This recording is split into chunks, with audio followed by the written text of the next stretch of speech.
Welcome to HITshow, your go-to source for today's leading healthcare business headlines. I'm your host, Rhonda Brooks. It's Monday, October 6th.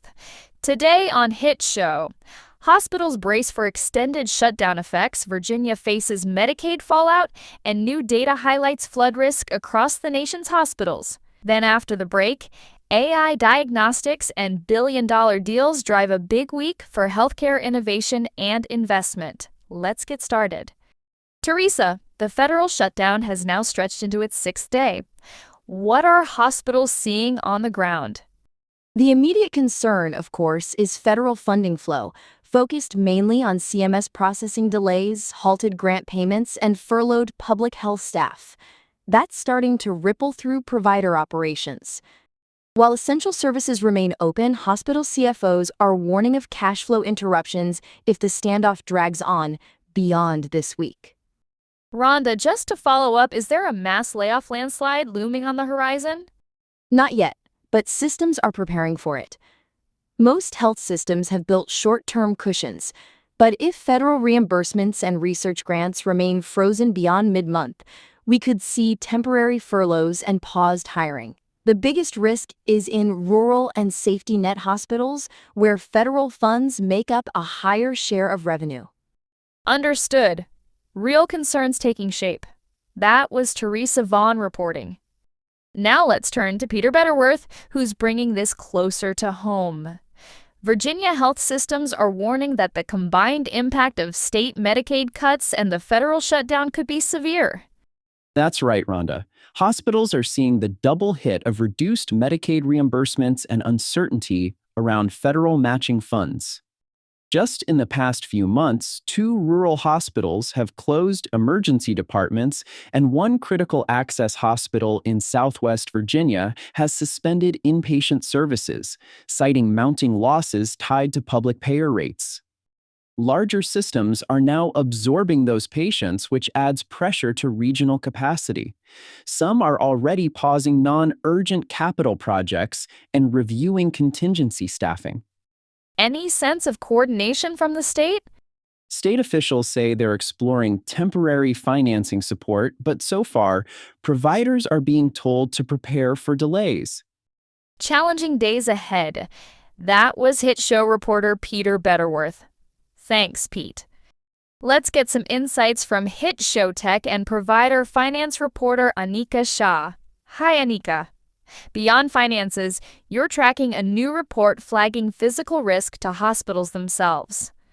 Yes, Rhonda.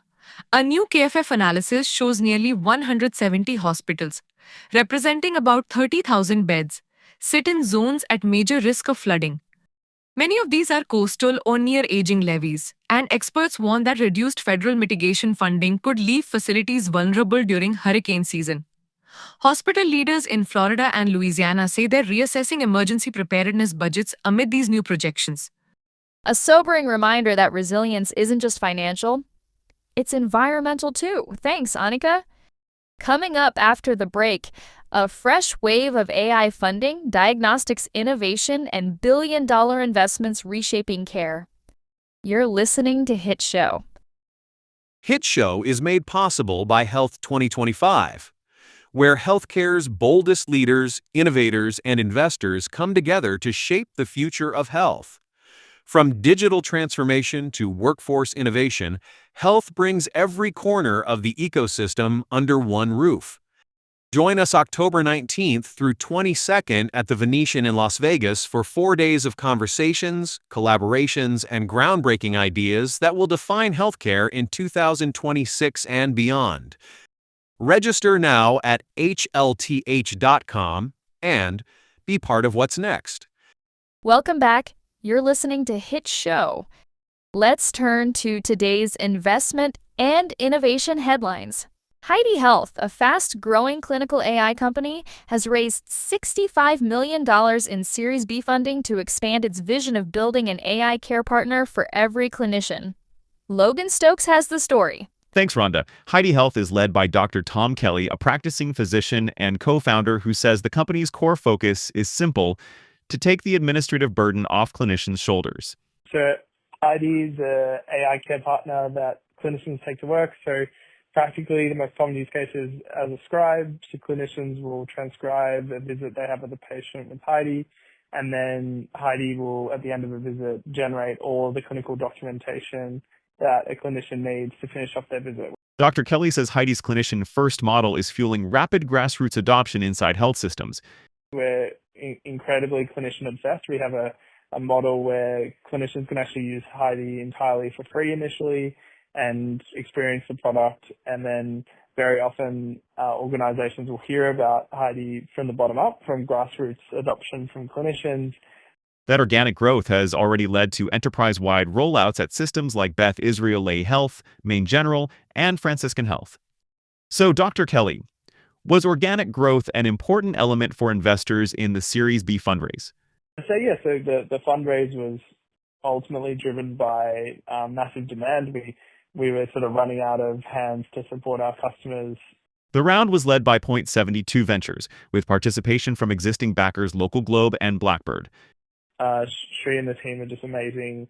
I think they'd never seen adoption and user love before. They'd seen all the AI scribes, they'd spoken to everyone, but they ultimately chose us because of the user love. They'd never seen anything like it. Dr. Kelly says the new investment will accelerate Heidi's mission to embed evidence and automation directly into the clinician workflow, and he's humbled by how far the company has come in just 18 months. So go from, essentially onboarding our first practices to the world's most used clinical AI product. It's, humbled to be in this position. As a doctor myself, I know the kind of impacts we have. So it's been amazing. That's Logan Stokes reporting. Heidi Health Series B brings its total funding to more than $80 million as AI scribes move from pilot phase to mainstream clinical use. Heidi's funding highlights how AI is being embedded directly into clinical care, and that momentum is spreading beyond the bedside.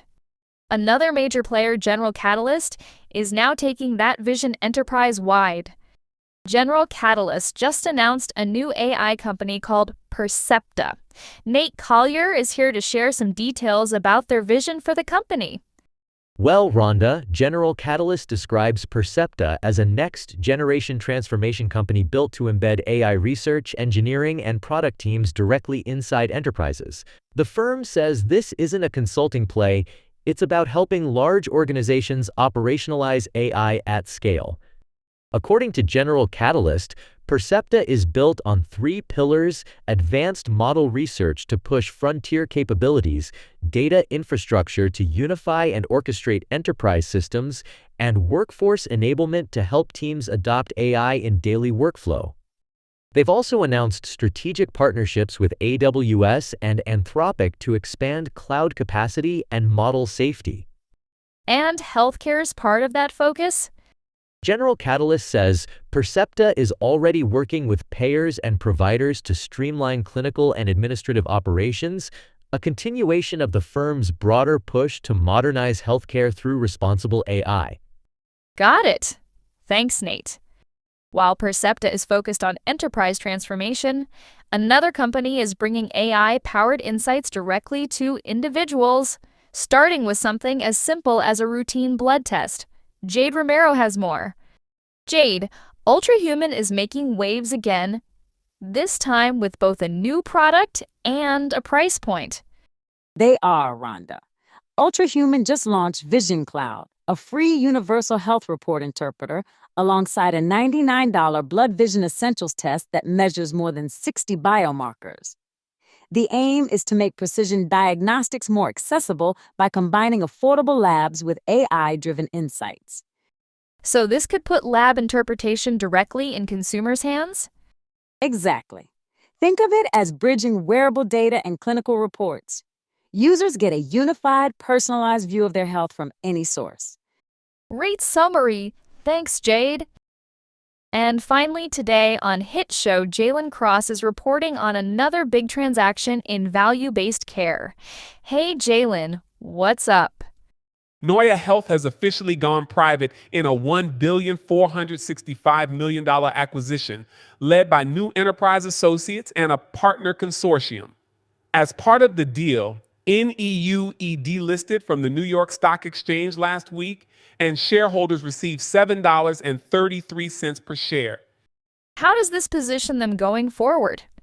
Executives say the move gives NeueHealth more flexibility to pursue long-term value-based contracts and network expansion without the short-term pressure of public markets. Makes sense in today's landscape. Thanks, Jalen. That's all the time we have for today. Thank you for joining us on HITshow. If you liked these stories, please follow us on LinkedIn and check out our in-depth feature videos on HIT.show. HITshow, your go-to source for healthcare business news, can be found all the places where podcasts are heard. Please join us again tomorrow for the latest headlines in healthcare.